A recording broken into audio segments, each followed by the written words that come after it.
This episode of Lawyers Tell All is brought to you by Law Firm Conversions. If your law firm's phone is ringing, that only means your marketing is successful. It's what happens when the phone is answered that will drive your success or failure. Visit www.intakeacademy.com and claim your free copy of this groundbreaking book, along with resources on mental health for intake specialists and empathy. Plus, become eligible to receive a free 15-minute consult with Chris Mullins. Welcome to the Lawyers Tell All podcast, where Chris Mullins, the preeminent sales and communications consultant in the legal industry, shows you how it looks through lawyers' eyes. Here, innovators in the trenches provide powerful insights that help you connect with new clients, handle the sometimes harsh realities of the legal profession, and embrace the mindsets needed to succeed. Be sure to visit our website at www.lawyerstellall.com. And while you're there, subscribe to us via your favorite network. Now, lean in, tune in, and let's take a deep dive. Hello, everyone. It's Chris Mullins with the Intake Academy and Lawyers Tell All. And today I'm going to be interviewing an attorney in family law, Marco Brown. Marco, why don't you tell everybody a little bit about yourself? Yeah, so my name is Marco Brown. I own Brown Family Law in Salt Lake City, Utah. I am not from Salt Lake, however. I'm from Alaska. I'm from a place called Cold Bay, which is a little tiny village on the Aleutian Peninsula in the middle of nowhere. My dad ran a salmon hatchery. My mom was an air traffic controller. And Cold Bay is a village of 85 people. I love that. Not much comes. I saw that in your bio. I was like, yes. Yeah. So I always say this. Jesus was born in Nazareth, right? Grew up in Nazareth. 400 people, 2,000 some odd years ago. Like 5 times bigger than my town was when I was there. Mm-hmm. So it's just a tiny, tiny place. That's wonderful. And yeah, it was great though. It was, hunt, fish, play with my dogs. Then, went to school and went to college, law school, graduated with honors, and made our way back here to Utah and opened up Brown Family Law in 2010. And it's been a ride. It's been a great recession and the whole bit, Yep. Yeah, so you have a lot that you've learned, a lot of chapters behind you and ahead of you, right? Yeah, there's quite a bit. Yeah, I spent 5-6 years. The first 5-6 years, I didn't know anything about business, and I played like I did. I was playing attorney, and I tried to do the business thing, and I was terrible at it. Mm-hmm. And I went through 5 or 6 years of just horrible hell, right? Mm-hmm. And not having enough money, not knowing what was going on or how to get better. And then really in 15, 16, had to make a decision if I was going to keep doing this and not die of a heart attack when I was 60. And that's when everything kind of turned around for me. So what happened? What did you do differently? Because it sounds like you were like, and it was not a good situation. So how did you pivot? What was it that happened to make you turn it around? Yeah, so I call this the great shower incident of 2015. So I love showers. I'm in the shower one day, and this has happened to me before, but this one was just kind of different. So I'm in the shower, and I'm cool for the first 4 or 5 minutes of the shower. And then I start thinking about cases, because I think I had 112 open case files at this point. It was just me, really. So my heart starts to palpitate. My chest starts to constrict. I would get this headache that would start in the back of my head and go forward. It was a stress headache, and it usually peaked around 3 p.m. So all of that kind of starts here in the shower. And I thought it was going to be a shower like any other one. And then I was shown my future at that point, and I was 60 or 65. I couldn't quite tell, but I was in a casket. I was dead, and it was my funeral. And I hate this story. Every time I get emotional. So I was it was at my funeral, and my family was there mourning my death, and I died of a heart attack. Oh my God. And it felt as real as anything I had ever experienced in my entire life. Yeah. And I thought, okay, well, I don't want that to happen. If I've seen this and I can do anything about it, I'm going to do anything I can to keep that from happening, because I don't want to leave my family like that. Mm-hmm. So at that point, I left I got out of the shower and I started thinking, how am I going to change this around? Because I got to change everything. Mm-hmm. And what I did was I decided on that the biggest thing I could change, that's kind of that apex behavior, right? And to see if everything, downstream from that got better. So what I decided on was to get my money right, in the sense that collect all of the billed hours that I was already billing. And I was collecting maybe 50, 60% rate at this point. Mm-hmm. So I thought, all right, I'm just going to get paid 100% for the work I do and see if that changes things. And it changed everything, right? It instills you creating those systems to get paid 100%, figuring out how to do that, having the confidence to do that. Those skills that were necessary to make that happen really made everything else significantly better. And that was not the end of the road, but it's certainly the beginning of the road. And when you have twice as much money coming in that you did, you can solve a lot of problems. I mean, a lot of problems. So what was it that was you did 15, differently? 16. Yeah. What did you do differently though, to have the money start to come in? Because before that, the money wasn't coming in. So you weren't doing something, right? So what happened?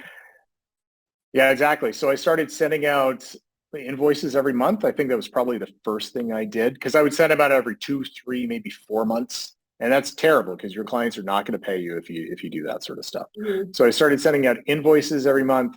And then I rearranged the paralegal I had, and essentially her first job was to get paid and to collect on those bills rather than be a paralegal. So I prioritized that differently. I also took retainers. So what I would do is I take a retainer and then it would get down to zero, and then it get in the negative, right? So I get back to zero. So then I just said, nope, I'm gonna have $3,000, $2,000, whatever it was, in trust at all times. So it's an evergreen retainer. So they always had money in trust. So I changed that around. Those were the three biggest things that I did kind of right up front. And then one of the last things I figured out was I needed to fire my worst clients because they just never paid. Like, there was nothing I could do, no matter the hand holding, no matter the cajoling, the begging, whatever. They just wouldn't pay me. And they were time sucks and they were terrible. So I thought, okay, I need to fire all my F clients. And that right there, that one thing will change your life if you do that. But that, coupled with all the other things, really large increases. Yeah. But mindset wise, I mean, you have to kind of completely change every thought process that you have in order to ask for money, in order to fire clients, in order to just have the courage to kind of just keep going full speed ahead, and to even have the sharpness to be able to see all the different areas that you could move things differently. So what happened there? Yeah. So mindset, when I talk to people about this, I tell them my first rule of getting paid 100% is to change your mind. So unfortunately, lawyers are taught by bureaucrats in law schools, right? Law professors are nothing more than bureaucrats. And they tend to think that your first job as a lawyer, the first job of a lawyer is to do good. I don't even know what that means, but it certainly doesn't mean what law professors think it means. Yeah. And then, so that's the first influence. And then the second influence is the bar that tells you that you should just give away your stuff for free, right? Do all sorts of pro bono work. So these are the influences on us. So you have to change your mindset about that. You have to be okay with your first job being make money. Like, that's it. You make money. You have to make money for yourself and your family. Okay. And then for your team. That's it. That's your first job. And then your second job is to do excellent work for your clients. So you have to change your mind and tell yourself that those are your jobs, and that is the order of priority. And then you do things differently. Yeah. Did you have like what kind of conversation did you have with your family when it was the 5 or 6 years and you were in the shower and you were like, okay, making the decision to go forward? What was that conversation like? So that conversation, it was me and my wife, and we had one son. We have an adopted son. So he was, how old was he at this point? maybe 7 or 8. Mm-hmm. And we were about $450,000 in debt as well from law school, and then our house and everything. And my wife is a very trusting, very good woman, very trusting woman. She trusted me to do this. I didn't really burden her a lot with things because I didn't want her to freak out like I was freaking out. But then I had to come clean. I'm like, okay, we are in a bad spot and we have massive amounts of debt. This is the way I'm thinking. So I'm going to fix this. This is my job. I'm going to fix it. But the first thing is we need to get out of debt because I need to have that albatross off of me. Okay. So we got on a plan to pay off all of our student loan debt and all of our other consumer debt, with the exception of the house. And we did that at the same time that I was really working through the system to get paid, right? So that we were all working together as a family to make that happen. Mm-hmm. What else did you do? Because a lot of different kinds of lawyers are listening to this. It doesn't really matter what kind of law you practice. I mean, you get nuggets from everything that you hear. So what other things, like if you had made a list, here's all the things I got to start doing differently. What other things were on that list that you had to move the needle in the right direction? So the one I didn't realize until later on was sales and closing. Okay. So, there are a couple different aspects to this. What I've been focusing on, what I've been talking about now is the collection part, right? Because I figured that was the easiest, lowest hanging fruit. I was already doing that work. So let's just go. I didn't have to spend an extra $1 to do this. I increased by hundreds of thousands in revenue just by doing this one thing that didn't cost any more money. So, but other than that, what I figured out later was that I needed to learn how to sell and to close. Okay. So I needed to learn how to sell new clients and close new clients to bring them in so I could help them and so they could pay me. Right. And sales and closing doesn't just end when your client hires you. You have to sell and close every time you talk to a client because you are convincing that client every time you talk to him or her to continue to pay you money. Right. And I didn't realize that. So you got to learn the art and the technology and the skills of selling and closing. And it also makes you a better attorney because all we do as attorneys is sell stuff. We sell concepts, we sell arguments, we sell negotiations. That's all we do. So that came later, but that was probably one of the most revelatory things that I learned as an attorney was, hey, look, I got to learn how to sell and close. And there are specific ways to do this and specific people who can teach this. And I got to sit down and figure out exactly how that works because the way I'm doing it is just kind of willy-nilly and it ain't working, right? If you want to grow, if you want to convince your clients to keep paying you, to pay you more money, you got to learn sales and you got to learn close. Okay. So, so one quick question is, did you learn just by trial and error or did you did you study like crazy and what did you do? Yeah. So there was trial and error at the beginning because that's what we do, right? You walk into a new client consultation, you're like, well, I hope to heaven that this works. And you have no idea how it works. So that's not a good way to do it. So then I had a business coach and he taught me some things, but really, he wasn't the most effective teacher. He was a good dude, but he wasn't the most effective teacher. Yeah. So really, it started taking off for me when I started reading books about it. And I thought, okay, I got to find some, because this is how I learn. I got to read a ton. So I went out and tried to find books to figure this stuff out. And I happened upon Grant Cardone's The Closer Survival Guide, which is really like a how-to book. Okay, so this is the theory of sales and closing. And then like, these are the objections that you are going to encounter, and this is how you overcome those objections. And he just gave a number of different ways to overcome the objections. And I remember thinking, oh my goodness, I've never been taught anything like this. This is great. And it was very practical, very hands-on. And I think I've listened to that book 23 times. And so you got an audio. You got an audio book? Yep. Oh, yep. I got an audio. Yeah. I mean, I have the book in the office. I keep like 10 copies of it just to hand it out to people. But I've listened to the book 23 times. And, after a while, kind of figured stuff out. But it wasn't until, I listened to it and then I started listening for the objections in consultations. And then I started writing down all the objections that I personally received as a divorce attorney, right? And put together a book, right? So I systematized it and I put together a book of this is what people object to. This is how we overcome that. And then started teaching it. So in our law firm, every morning we do sales and close training, like we do actual role play, because everybody who interacts with a potential client is going to have the skill set that I did not have.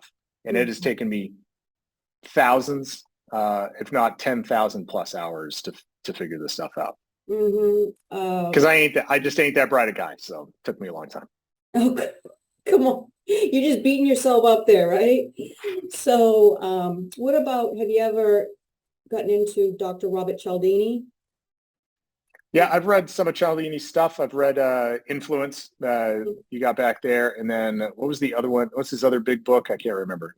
The Art of Influence. Persuasion, I think. Persuasion, yeah. Yeah. So I've read a couple Cialdini. I read a little bit of them when I was psychology major back in college. Yeah. But mostly the books I've read after. Okay. So the role play that you have with your team, is that your entire team or all your attorneys or the whole firm, or how does that go? It's anybody who wants to show up, but it's mandatory for anybody who is on the intake team or any of the attorneys that are going to do consultations with our clients.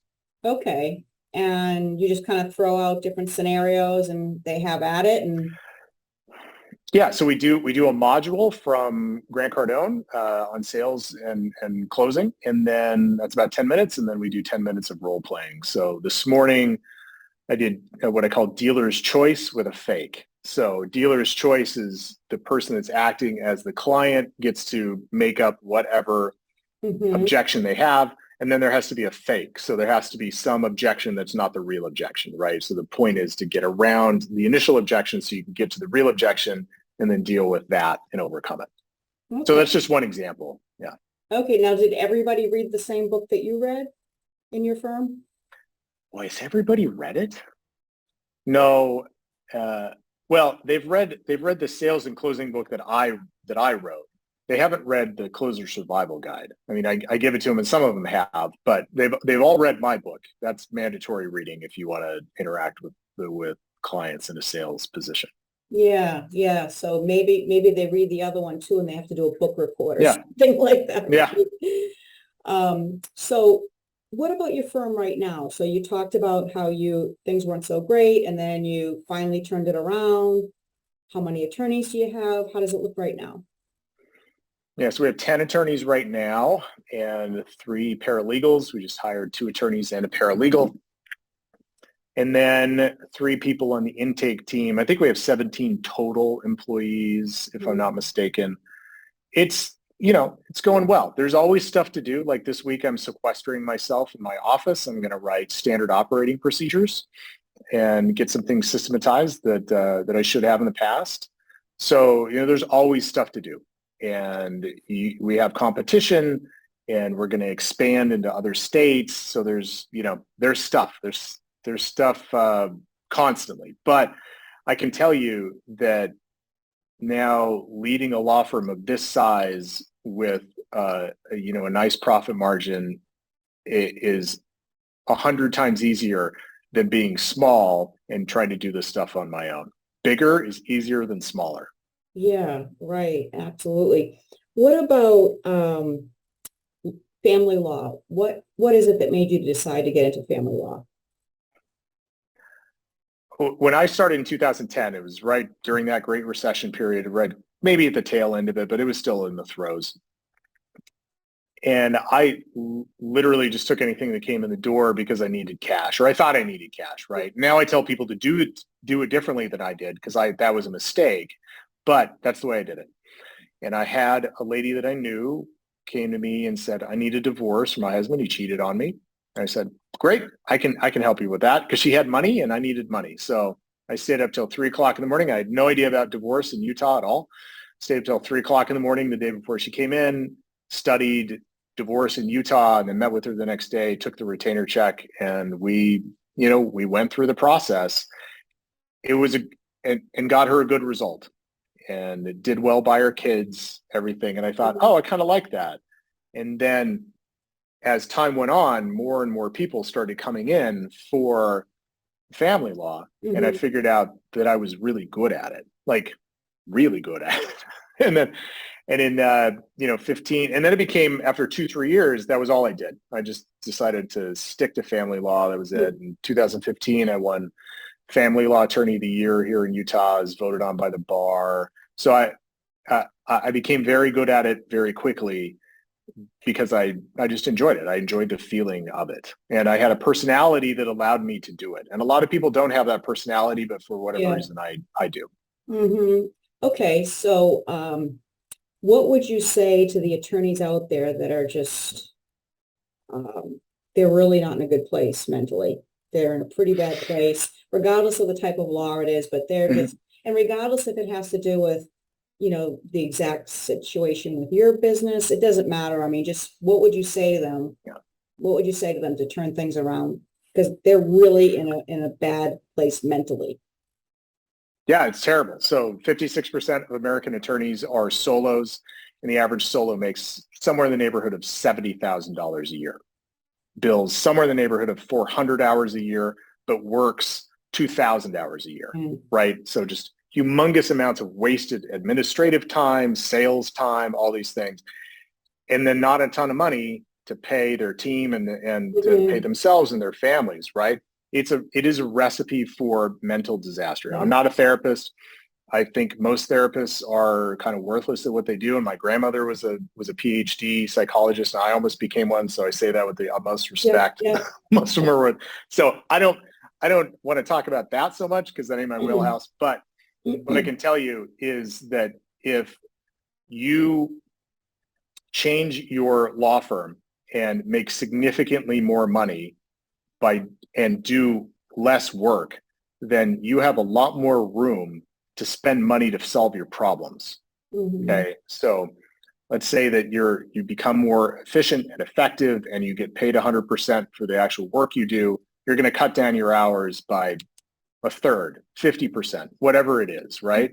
And then you're going to have money to pay better team members, to hire more people, to get an associate, whatever it is, and take more time with your family. And that helps mental health like almost nothing else. Yeah.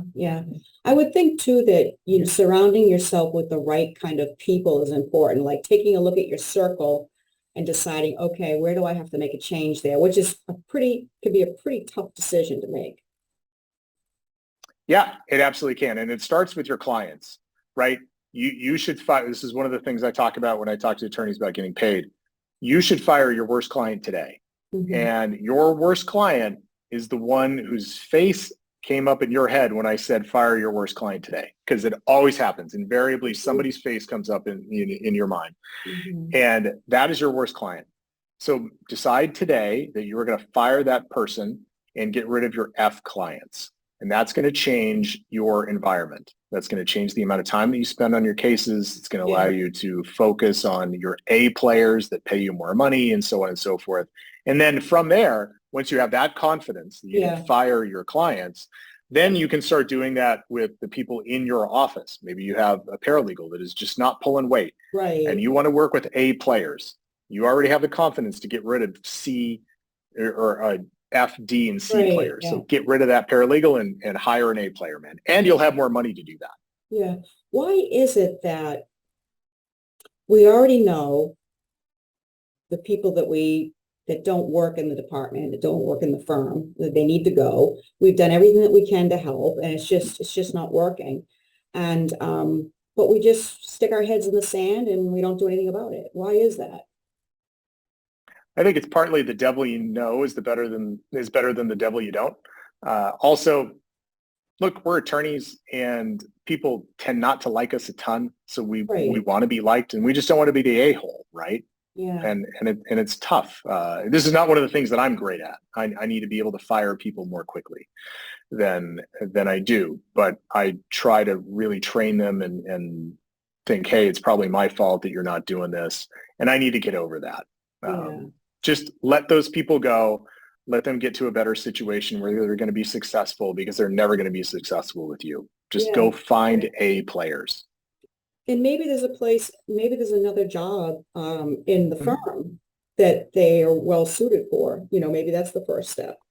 What about remote workers? That's a big deal right now. What do you think about that?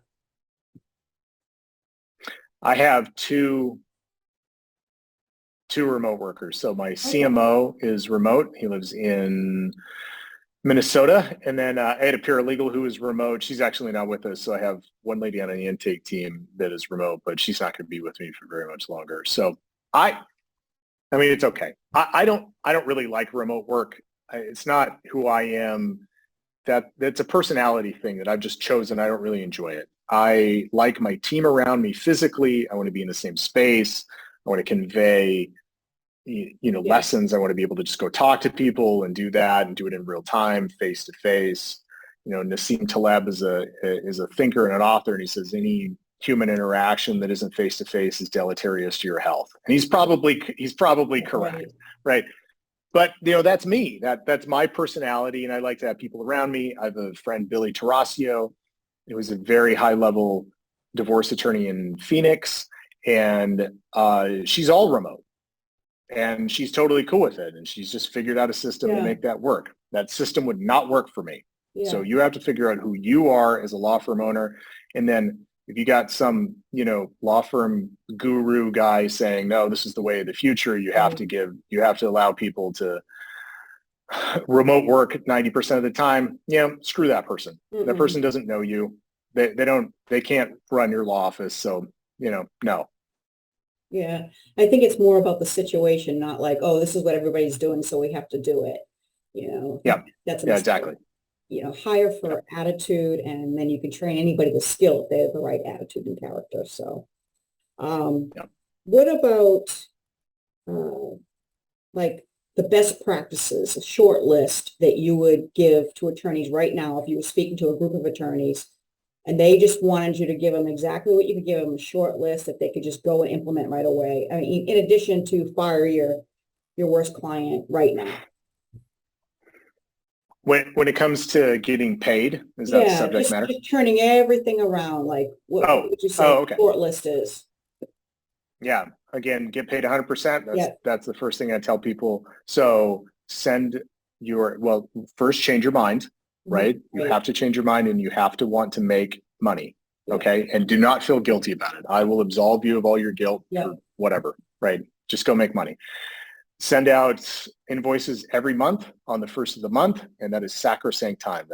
Nothing else happens until you send them out on the first of the month. Then have money in trust. Okay. Always have money in trust so you can draw on it. If your client does not pay you, then you stop work on the case. Right. Unless it materially prejudices your client, you stop work on the case, and you stop work right then and right there until you get paid. Mm-hmm. Okay. And those are really the three big things. Then fire your client, your worst clients. But you do those three things. You create the systems that allow that to happen. Mm-hmm. Your world will change, and it will change drastically. And then if you layer on top of that the ability to sell and to close at a much higher rate, you're going to get better clients. They're going to pay you more. They're going to know exactly what's expected of them up front. And then your revenues are just going to take off. Shouldn't we also include there about the same thing with, analyze your team and make a decision on the team members that don't belong, Yes. Yeah, I think so. I tend to think of that as secondary. Like when you're in the muck and the mire, and it feels like you are going to die. Because I've had that experience. Like I said, I was going to die of a heart attack. Like I'm right there. I get it. I tend to think that increasing your revenues is the best thing you can do, because it allows you to solve tremendous amounts of problems, gives you incredible leverage. And then you can figure out, hey, look, let's get rid of these toxic people and go spend more money and get better people. Right. But if you ain't got money, that's a real hard thing to do. Yeah. Okay. So Marco, big question. What about your goals? What's your big goal for your firm? You can just give me the short term if you want. You don't have to give me the long range. Yeah. No, it's totally okay. So my goals within the next few years is to be in 5 different states. We're in Utah right now. We'll go into Arizona, probably go into to Denver. So we're going to expand into different states, and then we will, we'll go from 10 lawyers to, I'd say, probably 50. Somewhere around in there. Mm-hmm. Our revenues will increase dramatically, and what I get paid and my net worth will increase dramatically. And we will help thousands and thousands more people through that process. And the problems are quite a bit different when you have 50 attorneys. Yep. It's a whole new ballgame, right? Yep. But that's the thing. Like, you as an attorney should not want the same problems you had yesterday, right? If you have the same problems now that you had 3 years ago, it's because you're not growing. You don't want the same problems. You want different problems. You want bigger problems, because bigger is easier, right? You don't want one paralegal that's bad. You want 10 paralegals that are bad, because you have 100 paralegals around, and that actually allows you to deal with the problem in a different way, in a much easier way than if you have one bad paralegal. You feel you're stuck with that person. But if you got 10, you can get rid of the one. Yeah, right. Exactly. Okay. All right. So how can folks get in touch with you if they have any questions or they just want to get some support? Sure. And I tell people this all the time. I don't take pro bono cases because I've done 4,000 divorces. It's all we do at Brown Family Law.